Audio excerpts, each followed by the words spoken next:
I realized there are unique, outrageous acts of love that can be committed by me and me alone, and that is the unique purpose, obligation, joy, and responsibility. It's my ability to respond to reality. That's my outrageous act of love. A planetary awakening in love through a unique self-symphony. What a privilege it is to be part of this global community. There's a voice within me that asks, who am I, right? Who am I in all of this? Each and every one of us has a unique gift to give that we desperately need.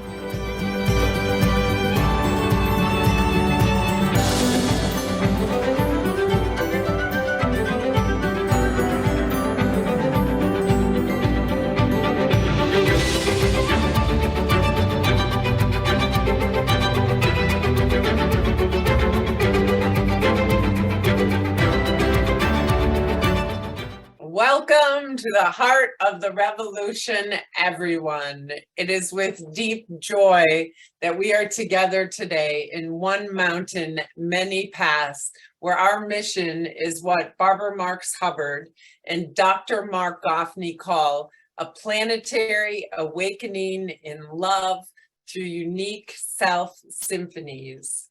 We are activating a new humanity and awakening as a new species, Homo Amor, the fulfillment of Homo sapiens. As a church, a synagogue, a temple, a zendo, a mosque, no one is excluded, everyone is included, and we come together to attune to the evolutionary impulse awakening within us. Welcome home, everyone. I am Christina Tehel, the co-executive director, along with Krista Josepha, Jacqueline Clark, and Jamie Long, and we are so delighted to be together with each and every one of you today for week 308 of our live community broadcast. What a privilege it is to be part of humanity's flourishing. Use the Zoom and the Facebook chat functions to say hello, to let us know where you're from, to resonate the Dharma, and to speak your prayers. On Zoom, do check that your chat settings say everyone so that we can all hear from you. Care to step deeper into community through the work and practice of creating the great Homo Amor library? We are a thriving community and work groups. Reach out to me for the holy opportunities. My email is in the chat boxes now. Our weekly gathering, Writing to the Evolutionary Love Codes, meets again starting tomorrow.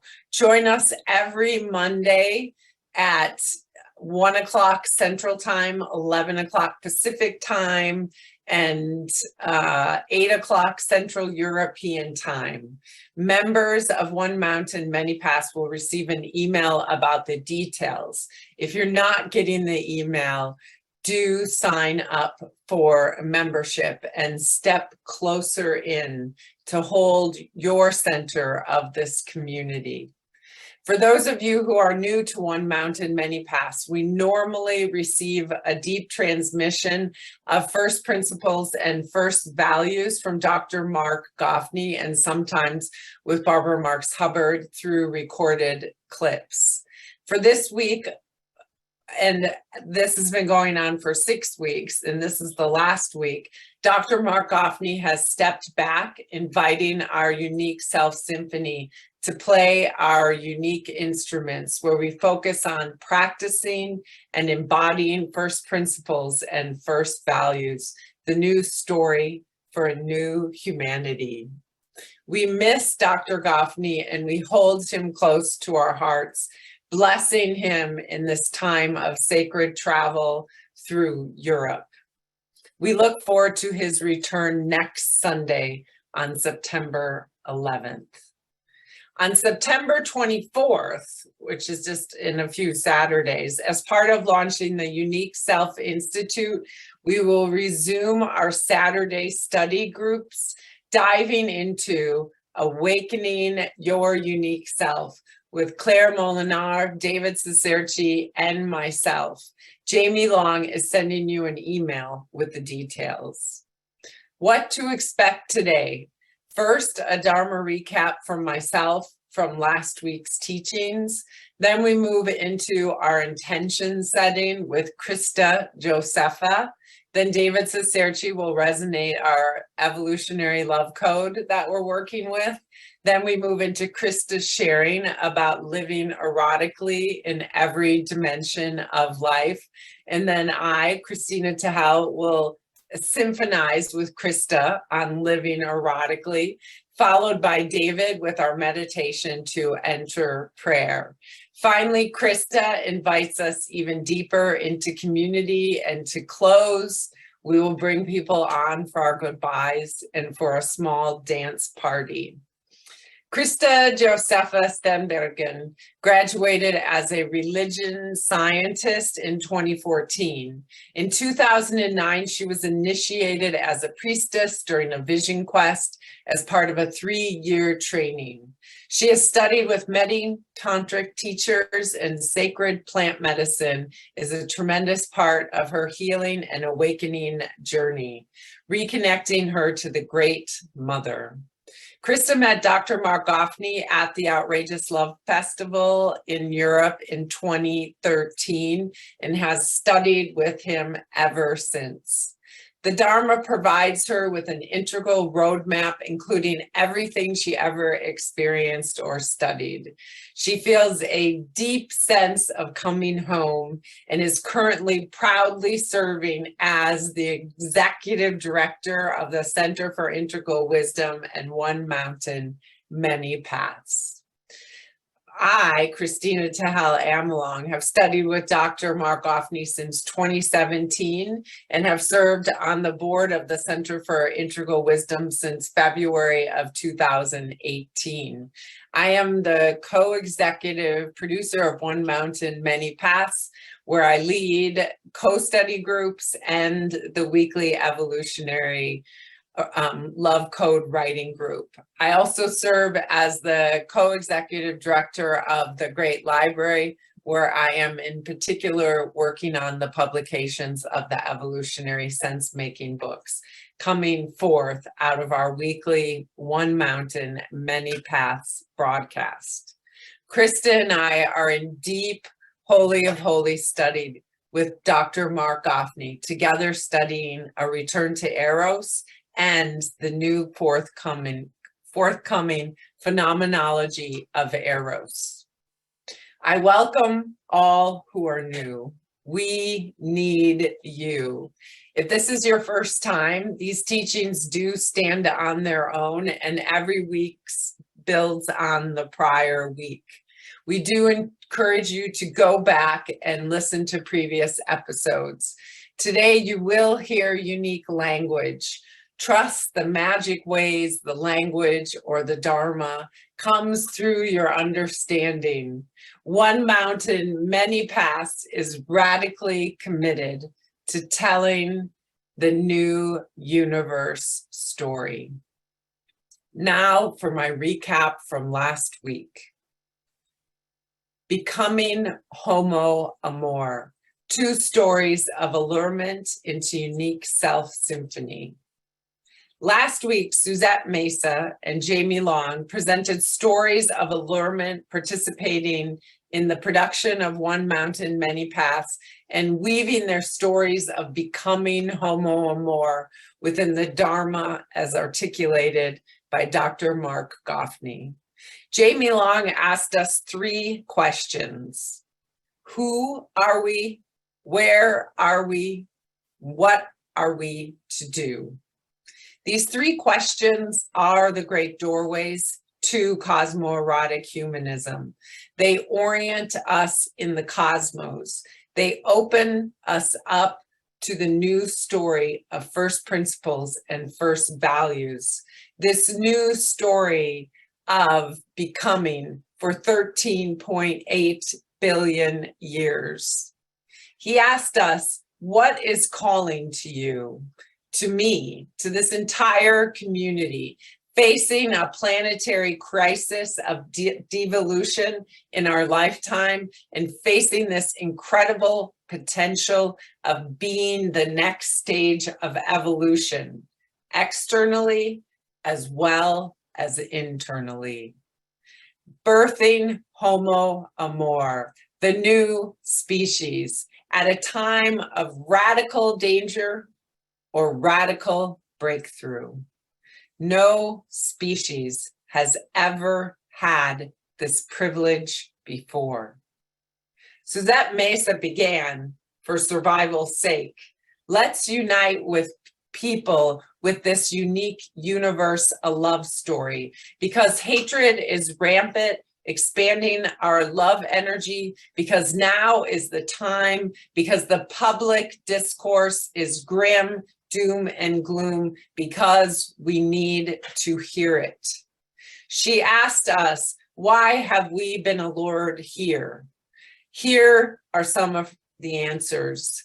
Because we need to give our gifts, and we need to be strongly challenged in that gift giving, making the online event experience for attendees outrageous, to awaken the one heart and love and teach its language. It's an opportunity to play a larger game for everyone, connection and deep insights, being aware of awareness, launching the Unique Self Institute, loving outrageously, playing together. We are family, making booklets of the 10 festivals we did together, publishing the great library books with Dr. Mark, participating in the evolution of love passionately, becoming Homo Amor, facing the devolution of our species or the evolution of our species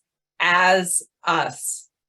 When we know who we are, we can feel our calling, this sense of calling from the future with wild, wild enthusiasm, a pull from the future and a push from the past that's constantly running through each one of us. We all fit into this unique universe, a love story that can bring so much hope through pleasure and a sense of urgency deep within each of us, within ourselves as Homo Amor.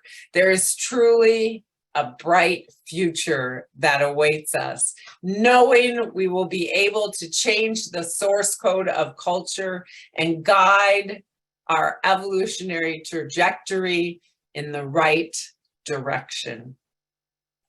Now I invite us to more deeply enter and the sacred spaces of one mountain, many paths, and I turn my word to you, beloved Krista Josepha. Thank you, Christina, and thank us all for being here. I feel so grateful for this amazing space and also humbled to begin to share a little bit from my journey with studying, of course, the Dharma and studying especially a return to Eros, which is what we will be talking about today. So I want to begin with just thanking Dr. Mark Gaffney and also Dr. Christina Kincaid for writing this amazing book, which I've read, I think now already maybe 3 times, and it just keeps on deepening and deepening. It's just kind of become my new Bible, honestly. But I want to begin today with kind of setting our intention, as we always do, and creating and remembering together this evolutionary context that we are in. Because as we always say here, we live in a time between stories and we live in a time between worlds, and we're facing catastrophic and existential risk. And we're talking today about Eros, and I want to begin with exploring, why are we talking about Eros in the midst of existential risk? Why is this actually important? And so Dr. Mark Gaffney has articulated 2 generator functions for existential risk. And the first one is the win-lose metrics that we live in. And this is the world system that we created based on the belief that we are separate selves, that we are not connected to the whole. And if we believe that we are separate selves, then we need to create a system where we can actually win. And it means that if my separate self wins, then your separate self loses. So we all know that this generates a world full of war and fighting and suffering and poverty.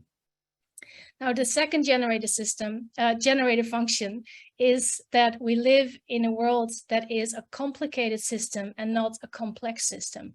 And the difference between a complicated system and a complex system is that a complicated system, there's no allurements between the parts. And Mark always explains this with the examples of a Ferrari, which is a complicated system, where the parts are kind of put together, but they don't communicate with each other, and they're not alive with eros and not animated with eros. So the parts are not part of the whole. And an example of the complex system is the jungle, is the rainforest, or maybe also when we're healthy, our very own body, where all of the cells are constantly dancing together. The cells are communicating with each other. The cells are intimate with each other. And so eros is what generates a complex system. So when Mark speaks about these generator functions, he also goes actually underneath to the root cause of these generator functions, which is what he calls the global intimacy disorder. And in a global intimacy disorder, there's a failure of eros. There is no allurement between the parts.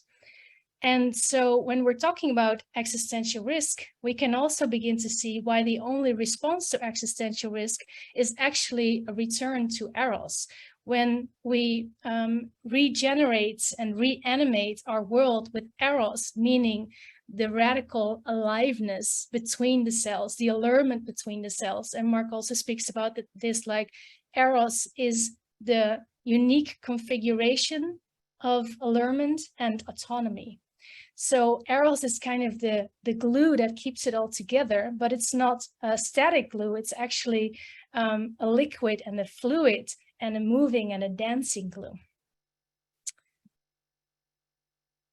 So the invitation today is to animate our reality with the new story of eros, this new story of cosmo-erotic humanism. And sometimes that can feel overwhelming. Sometimes existential risk can feel overwhelming. And there's this phrase in the Dharma that says that there's a gap between our ability to feel and our ability to heal the pain in the world. And we cross that gap by realizing that we are not a separate self, but we are a unique expression of the field. And that our unique life actually participates in this larger field.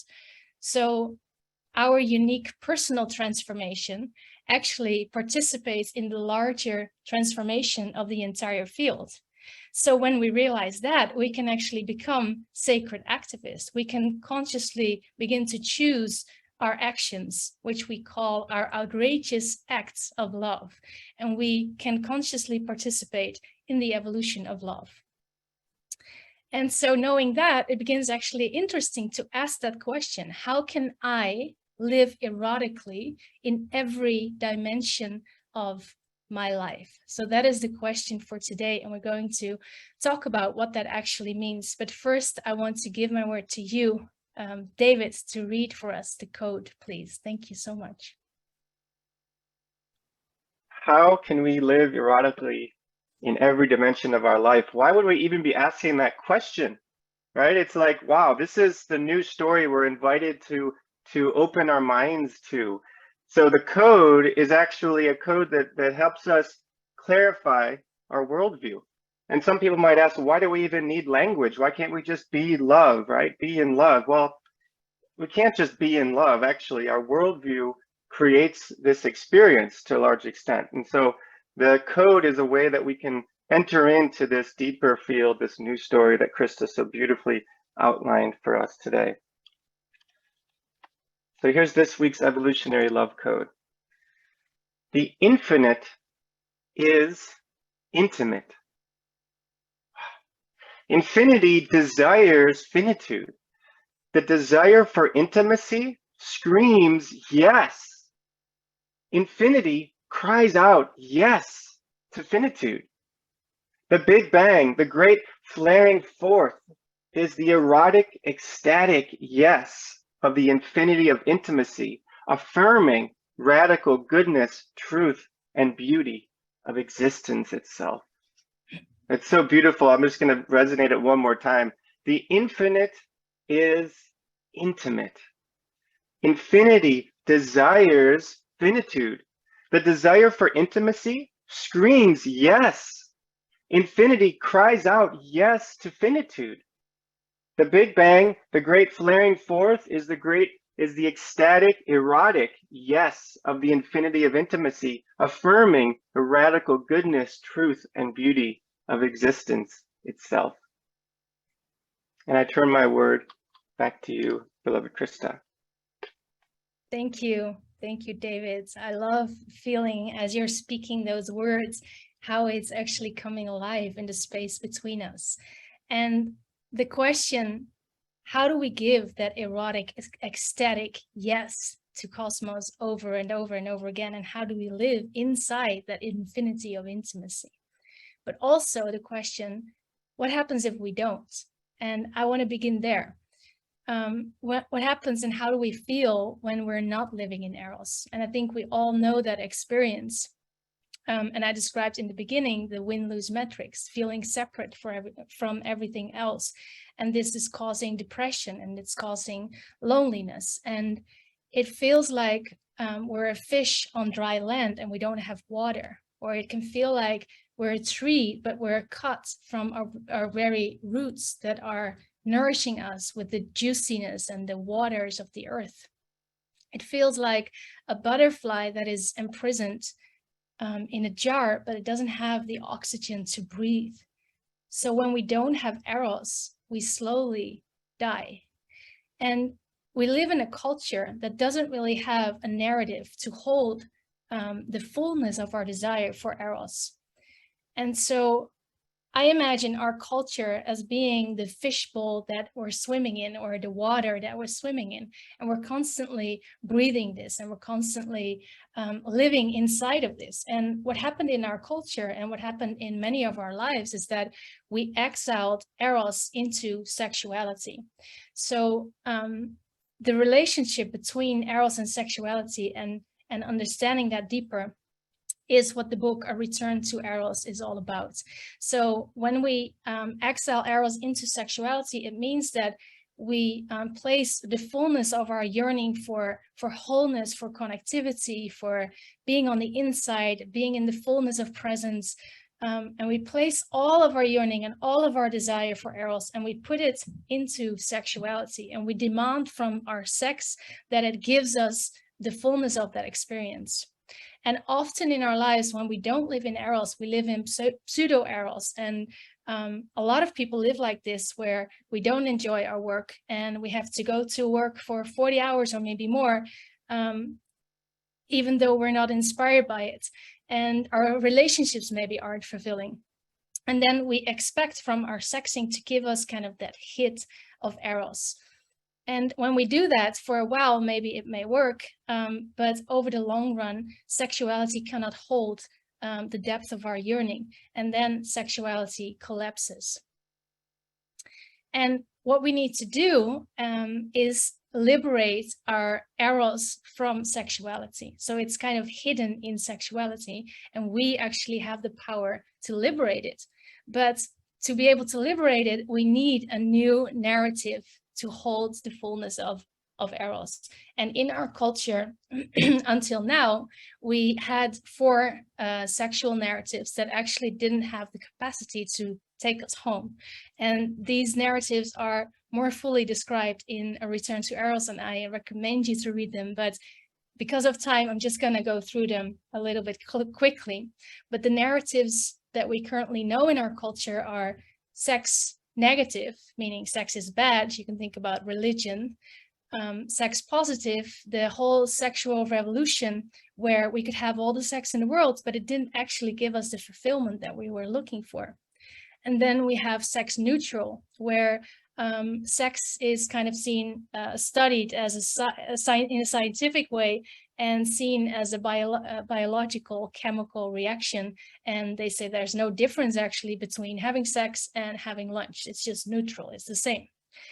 And then the fourth is sex sacred, where the story is that sex is sacred because it creates babies. But as Dr. Mark describes in the book, we all know that we have sex for more reasons than just to create babies. So all of these stories are true, but partially, and they don't have the capacity to take us fully home where we want to be in that eros, in the experience of radical aliveness. So what Dr. Mark Goffney and Dr. Christina together beautifully did is articulate a new story of sexuality. And not only that, it's actually a new story of what they call, also together with other thinkers, of cosmo-erotic humanism. And so in this new story of sexuality, it's what they call the sex erotic story. So in the sex erotic story, what we know is that actually all of reality is eros. So there is no split between sexuality, the erotic, and the holy. So part of living in the new story of the sex erotic is healing that split and reconnecting the sex and the holy. And in the lineage of the Hebrew mystics, they actually say that sexuality is the seat of all wisdom. And that is because they say sex models eros, but it doesn't exhaust it. So in sex, actually, we can find models and inspiration and knowledge and deep wisdom about what it means to live erotically in every dimension of our lives. And sex actually has the capacity to teach us how we can live a meaningful life if we are able to treat sexuality in that way. If we stop using sexuality to cover up our emptiness and actually, as it were, kind of bow down to sexuality and say, wow, what can you teach me about life?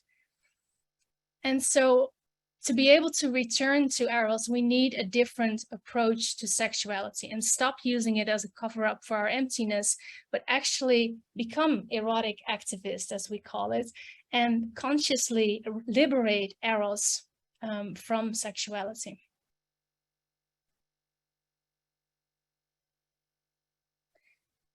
And so I wanted to share a practice with you. And we're not going to do the practice here, but I want to kind of share the inspiration with you, and you can do it in your own time, and you can actually make it as erotic and intimate as you like. But whenever we find ourselves in a moment of contraction, we always say here that we encourage ourselves and each other to take responsibility for our own arousal. And that's actually one beautiful way how we can liberate eros, is to arouse ourselves.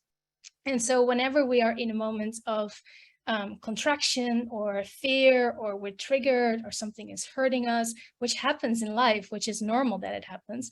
But the question is, how do we respond to that?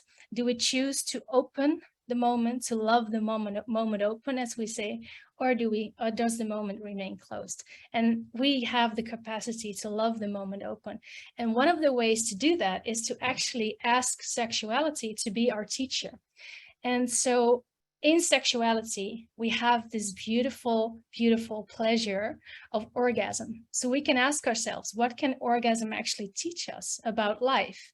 And one of the things is that in sexuality, we especially in tantric sexuality, when we grow and we expand our capacity to be orgasmic, what we do is actually we invite ourselves to breathe more. So take a breath.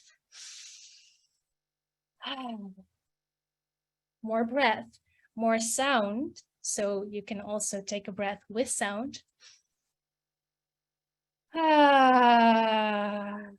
And more movements. So you can invite your body to move, to shake. Maybe you want to dance.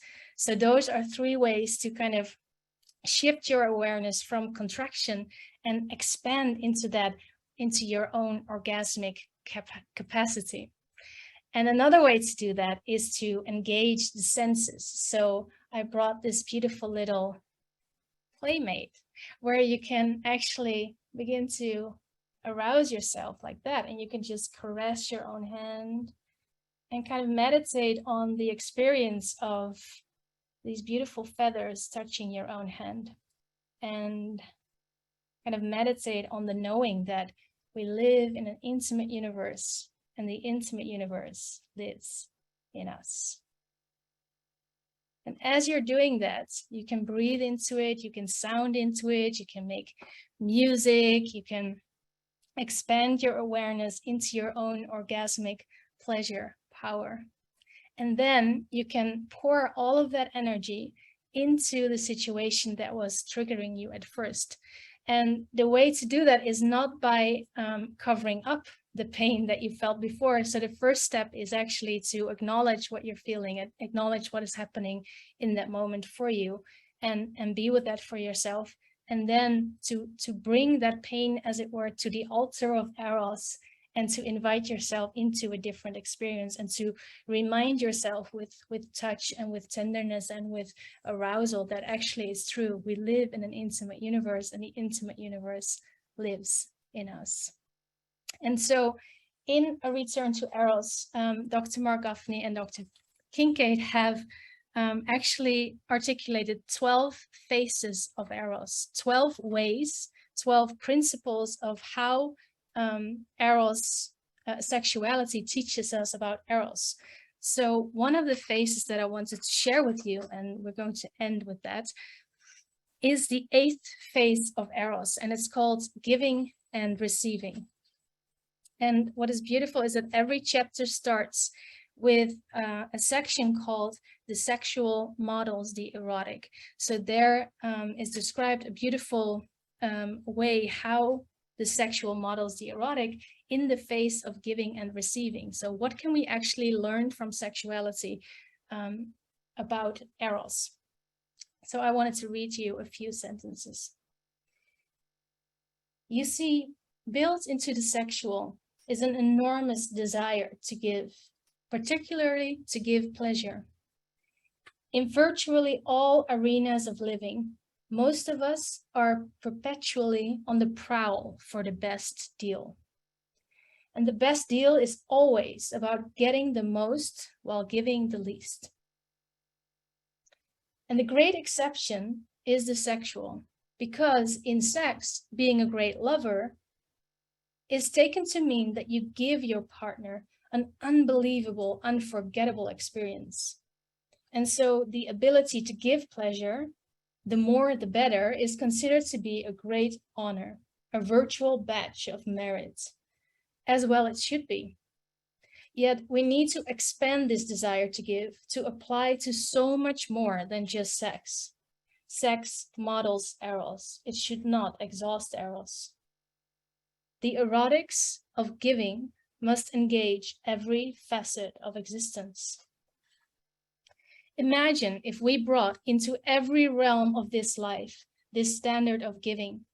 Imagine if all of us were willing to forfeit feeling some of our own pleasure, our own comfort, in order to further the pleasure and the comfort of another. People who behave this way consistently over long periods of time are called saints. They are the Mother Teresas of the world. And paradoxically, it is in the sexual that the glimmerings of sainthood first appear. For it is in the sexual that the greatest hero is the one who gives the beloved with the greatest pleasure. The eros of the light arouses the ethic of devotion. So the Persian poet Hafiz writes, even after all this time, the sun never says to the earth, you owe me. Look what happens with a love like that. It lights the whole sky. And with that, I turn my word to you, beloved Christina. Thank you.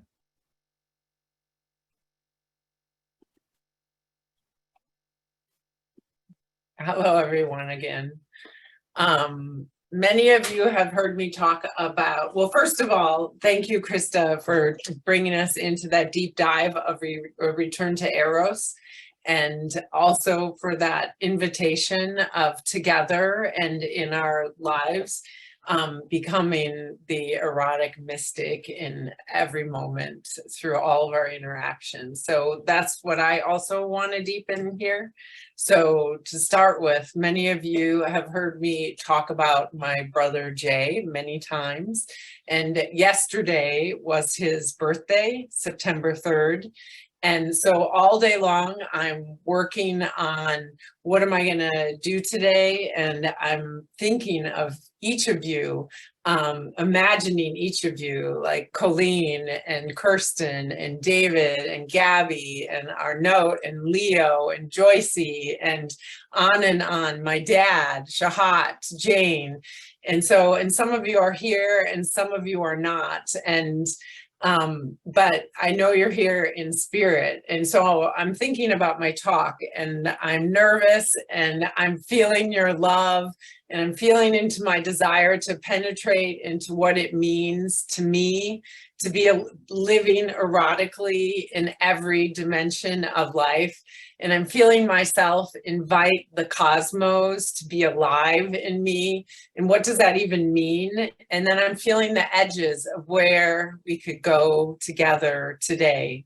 And then I realize it's my brother's birthday, and that again, all around me, important things are happening for me yet again on September 3rd. So this is a recurring magical day for me, and it has been ever since my brother was born back in 1967. And so, like, preparing for sharing this talk with you all, it's just magical. And then also on September 3rd, 5 years ago, Dr. Mark Goffney asked me to study with him. And because it was that date, I just instantly said, absolutely. And that was the day I devoted my life to the study and practice of this cosmoerotic humanism dharma. And so my brother would have been 55 yesterday, but he died when he was 13 years old. He was hit by a car while he was riding his bike, and the car caught his back tire, pushing the front tire into the curb and forcing him and his bike under the car. The driver had passed out from a new pharmaceutical cocktail, and it was indeed very, very traumatic for everyone. Besides the repeating patterns of big life events happening on my brother's birthday, my brother's story is my personal, most historical and repeating portal into the intimate universe. Why? Well, my brother's story is tragic, but it's also a story of greatness. He transformed everyone's life who he was close with. He actually saw his death. For a year and a half before it happened, as a 12-year-old, he knew that there would be an accident that would kill him when he was young. He knew that it would have to do something with a green car, and he said he'd be up above his body watching people try to bring him back to life, but that they wouldn't be able to, and that he was okay with it. He picked the song Stairway to Heaven to be played at his funeral. So for me, as a young person who was 16 and 17, someone who was very close to my brother, I knew someone who saw the future.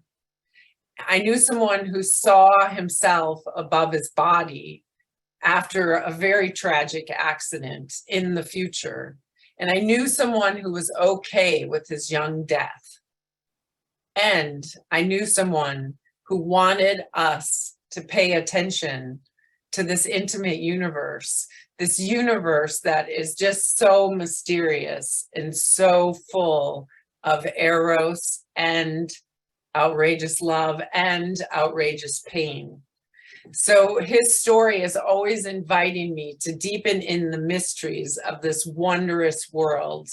And his story brought me to the Dharma of cosmoerotic humanism. And it's teaching me how to live with great aliveness. Like, it is stunning. It is absolutely stunning that I personally am alive today and that we are here together for the very first time, celebrating living erotically in every dimension of our lives, and both feeling outrageous love and feeling outrageous pain and feeling each other over Zoom, right? Really feeling each other. This world can be very painful, and you all give me permission to live the greatest invitation, the greatest story possible, the cosmoerotic human story, being homo amor, to be completely in love with life and with all of reality, no matter what it brings us, no matter what challenge it's asking us to face. And with the great mystery or the goddess, to not turn away from the outrageous pain. Barbara Marx Hubbard always said, to give our gift is our heart's desire, in love with one another. When we are in love with one another, what happens within us creates more joy, more peace, more excitement within us, and more awareness of the God, or the goddess, or the great mystery, or the cosmos, or consciousness, or eros within us. The God within, to give our gift, to be intimate with the universe, to be living erotically. And so now I have a short slideshow for you, and it will just take me just a second to bring it up. And I want to appreciate Jamie Long for helping me to create this. And so I will share my screen. And this slideshow starts with and is all about, how do I live erotically in my day-to-day life? And so truthfully, photography has given me this deep access into capturing a moment in time and studying it and asking each day in my unique moments, from waking up to the miracle of being alive, to brushing my teeth, to the miracle of a body, to afford timing the radical goodness, truth, and beauty of existence itself, the quilt of being. And here I am in Lake Wisconsin, snapping a picture of my feet splashing the water, and then looking at that image and looking at all the mystery, the miracle, the beauty, the lines and the circles, the fractals of light. And I'm feeling like I'm moving inside the mind of God. And it is a love affair with all of life. And it is the intimacy of the infinite. I'm alive in this moment, and I'm in an erotic state. So, slide 2, water, the infinity of intimacy with water. I'll often be in my car and have the rain pouring down on my windshield, and then I'll take pictures of what's going on around me so that I can see how I am not a discrete unit. I am connected with all of reality. And it's such deep pleasure to kind of feel into this field of light and motion and what happens relatively to my perception, my consciousness with what's going on around me, the interconnectivity and the mystical laws. And that brings us back to a return to Eros, which on chapter about the fourth face of Eros is all about our wholeness and our interconnectivity, our felt sense of being one with the cosmos, of having the universe alive in us and of us and through us. And so watching light in motion through rain on a windshield gives me the felt access to myself as the field and the witness. We are rocks that make sense. We are made of the same stuff as stars. Our parts have been in tremendous explosions way before we traveled through our mother's wombs. And I thank again and again the miracle of finding a home here with you all and the Dharma of Dr. Mark Goffney and Barbara Marx Hubbard. So, continuing to draw pieces from A Return to Eros, we come from intelligent patterns of the universe.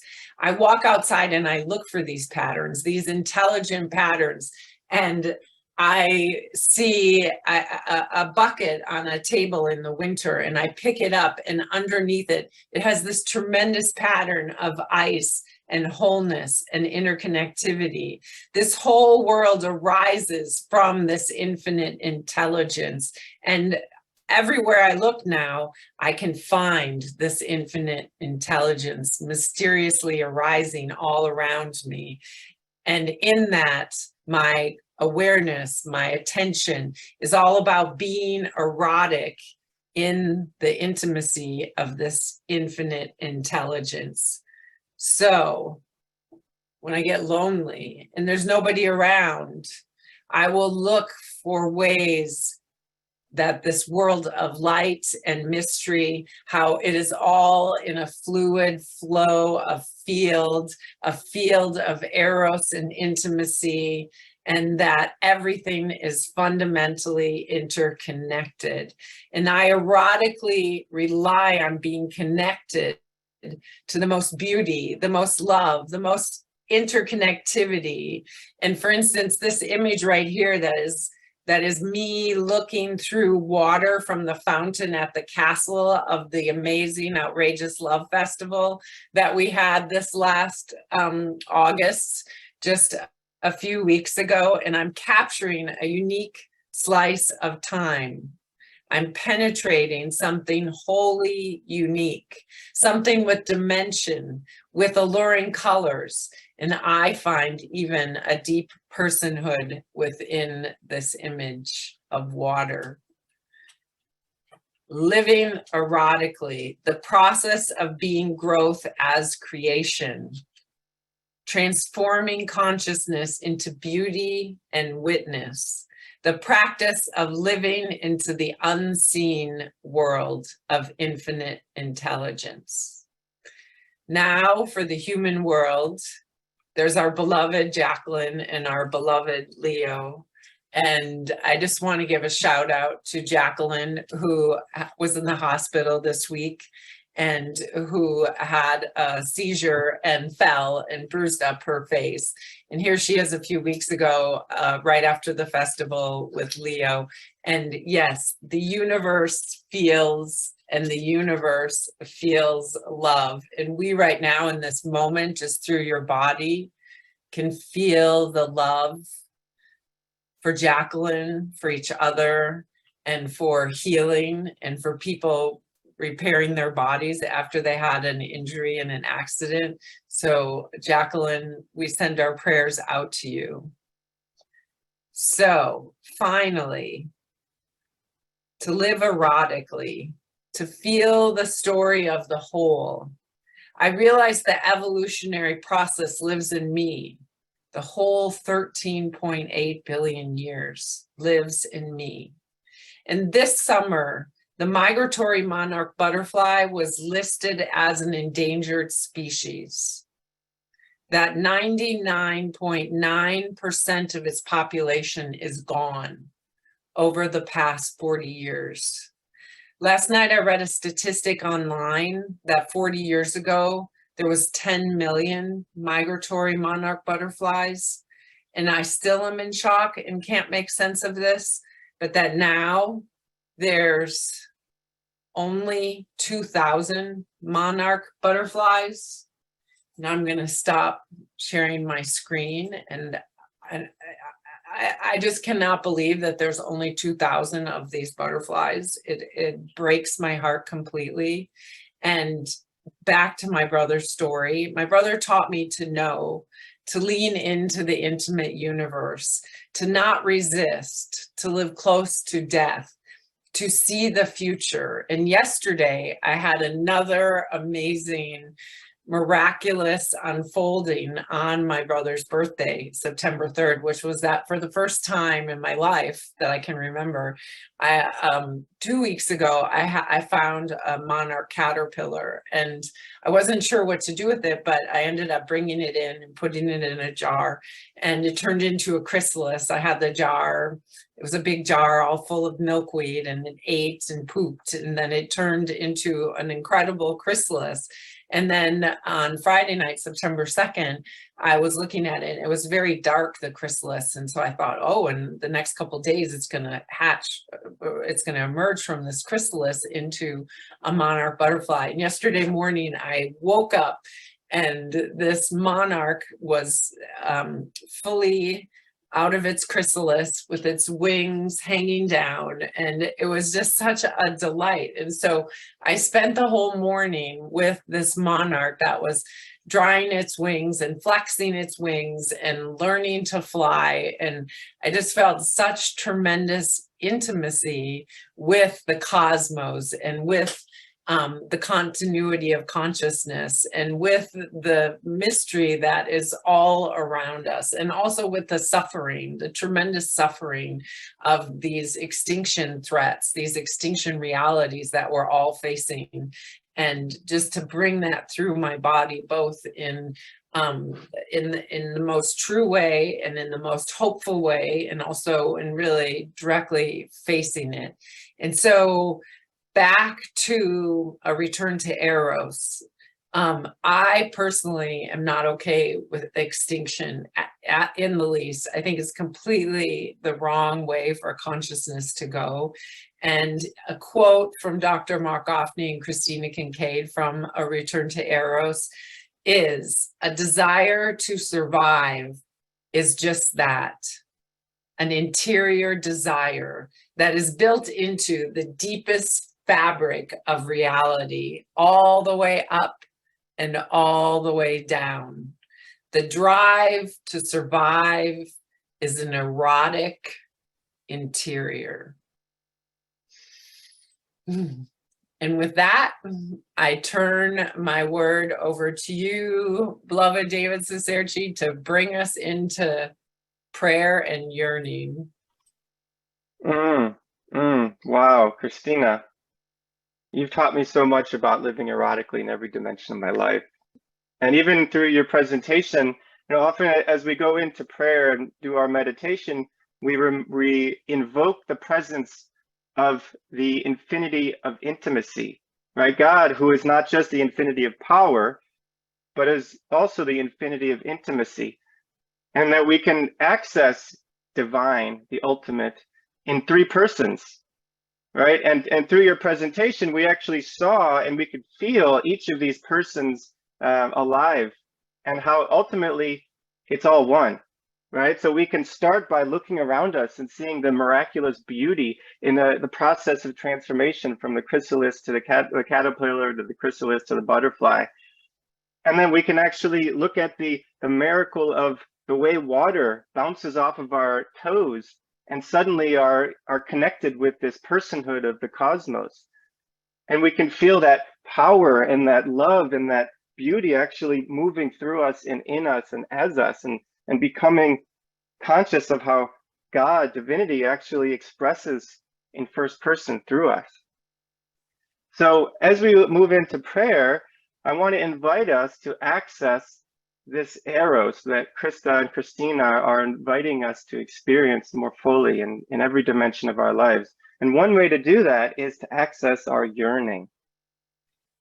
So as we look into our first person experience of the cosmo-erotic human, who is you and me, we can feel into the yearning of ourselves as the yearning of the cosmos, seeking higher levels of wholeness, deeper levels of intimacy and connection.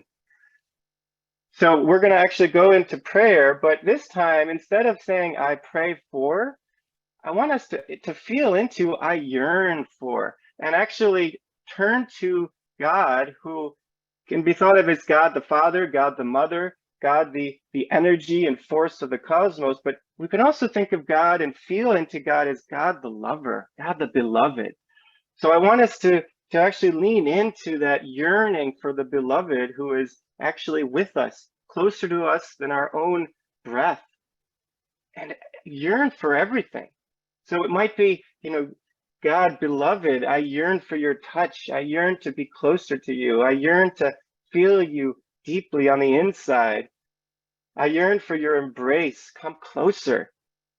And we can also take that yearning and feel it expand and say, yeah, I yearn for my people, my country to find unity, to heal from our divisions. I yearn for the world and every child in the world to have enough to eat, for every refugee and displaced person to feel at home in the universe. God, beloved, I yearn for us to feel one, to feel unity, to evolve and transform like the butterfly that is so beautifully evident of your creation. So as we go into prayer, go into the holy and the broken hallelujah, let the prayers fly through your heart as a yearning. So we can, instead of I pray, I yearn, or a similar word. So Christina, take us inside to the holy and broken hallelujah as we let our prayers come through our heart. Now I've heard there was a secret chord that David played and it pleased the Lord. But you don't really care for music, do you? It goes like this: the fourth, the fifth, the minor fall, the major lift, the baffled king composing hallelujah.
I have to read some of these because they're so beautiful.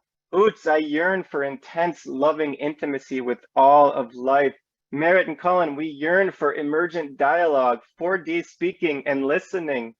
Amen. Suzette, singing, hallelujah. Becca, we are one, erotic lovers. Kirsten, I yearn for wholeness, integration, evolution, and deeper embodied intimacy, not just for myself, for all of the sacred planet. Yes. Terry, I yearn for being with the goodness of life. Can you feel that in our bodies? Rob, I yearn and pray that all love comes alive and aware in us as humans. Yes, I yearn for peace. Let's yearn to the next step and take this into our lives as I turn this to Krista to take us home. Thank you, David. I loved your expression and of yearning and how it comes together, woven together in your unique expression of this Dharma around a return to Eros. And for those of you who want to know it, the third phase of Eros is actually about yearning and desire. So David beautifully completed us with that. And then there is another phase of Eros, the fifth phase, which is all about uniqueness and identity. So that is about your unique story and how your unique story participates in the whole.